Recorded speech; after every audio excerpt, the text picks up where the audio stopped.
Bonjour tout le monde. Today we're going to talk about les adjectifs démonstratifs or demonstrative adjectives. Demonstrative adjectives are used to point out or demonstrate a specific noun. So if there's like a group of dogs and you want to say, oh, I like that one, you can say j'aime ce chien. Or you could say j'aime ce chien-là. It helps to describe and clarify which noun you're talking about. If you can see here, we have l'homme versus cet homme. So we have the guy versus this guy. There's a difference, okay? Because the guy, you might be talking about a specific guy, but it's only one guy and you're maybe not pointing him out. Cet homme could be pointing out who that guy is specifically. Un chat versus ce chat. Any cat, one cat, versus this cat, ce chat. Des animaux versus ces animaux. Some animals versus these animals specifically. The demonstrative adjective must agree with the gender and number of the noun that it's pointing out. Because it's an adjective, it acts the same way that adjectives do. There are 4 different forms. So we have our masculine singular form. So if the noun that you're describing or you're pointing out is masculine and singular, you use ce. For example, we had ce chien. If your noun is masculine and singular, but it starts with a vowel, A, E, I, O, or U, you will use cette.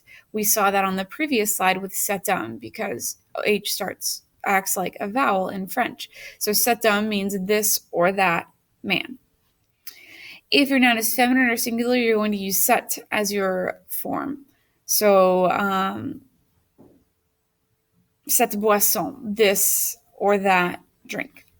And then if we have a plural noun, it would be ces. So if we're talking about ces animaux, these animals, or those animals specifically.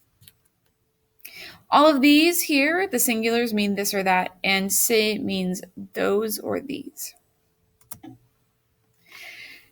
Now, it can be kind of confusing because ce, cette, and cette, they all mean this or that, and ces means these or those. So to clarify your meaning, you can either add ci or la to the end of the noun.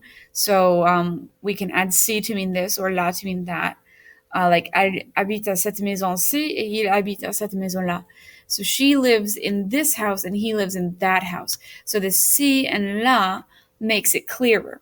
Normally you can figure out from context, but it helps to make it clear with ci and la. Or you could even describe the noun with additional adjectives. So, nous voulons cette voiture rouge, pas cette voiture bleue. So we want this red car, not that blue car, or even not this blue car. But that kind of helps you to point out exactly which car, if you've got a group of cars together, that you're talking about. So here's some examples. We've got quel chien préfères-tu?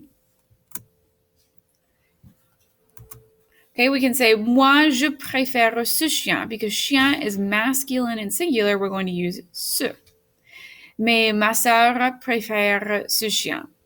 Okay, again we're using ce, but here we don't have ci or la, so we don't know really what we're pointing out. It could be this or that. Adding ci here makes it this. Adding la there makes it that, so that clarifies your meaning. You could also add an adjective like moi je préfère ce chien curieux. I prefer this curious dog. Or ma sœur préfère ce chien fou. I prefer that crazy dog. So for your à buffet, you're going to respond to the questions with photos. Try to be really clear. So quel chien préférez-vous? Tell me which dogs you prefer, these or those, these, and you can describe them, or those, and you can describe them. Then for number 2, quel animal préférez-vous? And then for number 3, quel boisson préférez-vous? And that's it. À bientôt.